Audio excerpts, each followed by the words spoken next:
ஞாயிற்றுக்கிழமை லீவ் அன்னைக்கு என் குழந்தைகளை நான் ஆடு மேய்க்க கம்மாய்க்கு கூட்டிகிட்டு போனேன். என்னோட அனுமதியுடன் தான் என் பிள்ளைய வந்து கம்மாயில் வந்து குளித்தாங்க. அப்போ சார்கிட்ட வந்து பிள்ளைய கம்மாயில் குளித்தாங்க, பிள்ளைகளை வந்து அடிச்சிருக்காங்க. அப்போ என்னோட குழந்தைய வந்து எங்கள் அம்மா கூட வந்தாங்க அப்படின்றத வந்து சாருக்கு தெரியப்படுத்திருக்காங்க.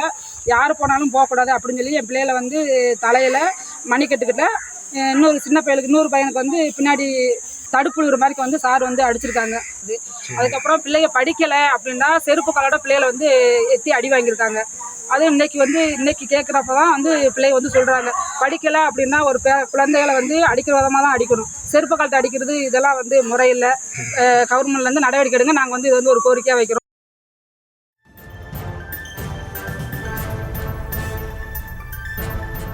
அண்மை செய்தி. தூத்துக்குடி மாவட்டம் எட்டயபுரம் அருகே விடுமுறை நாளில் கண்மாய்க்கு குளிக்க சென்ற மாணவர்கள் மீது ஆசிரியர் தாக்குதல் என புகாரானது எழுந்திருக்கிறது. அண்மை செய்தியாக பார்த்து வருகிறோம்.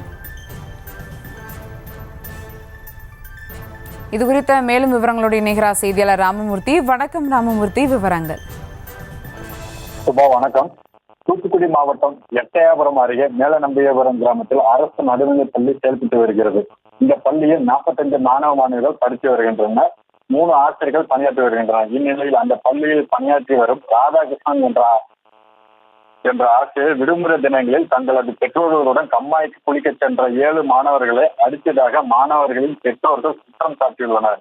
ஆசிரியர் அடித்ததால் தங்களது குழந்தைகளின் உடலில் தடிப்புகளும் ஏற்பட்டு வீக்கம் ஏற்பட்ட அவர்கள் சிரமப்பட்டு வருவதாகவும் மாணவர்களை அடித்த ராதாகிருஷ்ணன் மீது நடவடிக்கை எடுக்க வேண்டும் என்று பாதிக்கப்பட்ட மாணவர்களின் பெற்றோர்கள் தெரிவித்துள்ளனர்.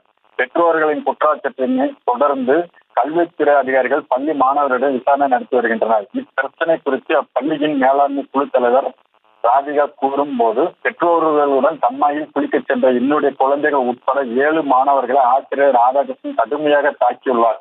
மேலும் குழந்தைகள் படிக்கவில்லை என்றால் செருப்பினை வைத்து மாணவர்களை அடித்துள்ளார். ஆசிரியர் ராதாகிருஷ்ணன் பணியிட மாற்றம் செய்து நடவடிக்கை எடுக்க வேண்டும். மேலும் இந்த பள்ளியில் நிரந்தரமாக தலைமை ஆசிரியர் இல்லை, இது குறித்து பலமுறை கூறியும் நடவடிக்கை எடுக்கவில்லை என்று குற்றச்சாட்டு கூறுகின்றனர். இது சம்பந்தப்பட்ட ஆசிரியர் ராதாகிருஷ்ணனிடம் கேட்டபோது, ஒரு ஆசிரியராக என்னுடைய கடமையைத்தான் செய்தேன், என் மீது என்னென்ன குற்றச்சாட்டுகள் கூறியுள்ளன என்பது எனக்கு தெரியவில்லை, எனது வழக்கறிஞர் மூலமாக அவர்கள் கூறும் குற்றச்சாட்டுகளை சட்டப்படி எதிர்கொள்வேன் என்றார். இதற்கிடையில் ஆசிரியர் ராதாகிருஷ்ணன் விடுமுறையில் சென்றுள்ளதாக கூறப்படுகிறது. சுபா, விவரங்களுக்கு நன்றி ராமமூர்த்தி. செய்திகளை உடனுக்குடனும் துல்லியமாகவும் தெரிந்து கொள்ள சப்ஸ்கிரைப் பண்ணுங்க.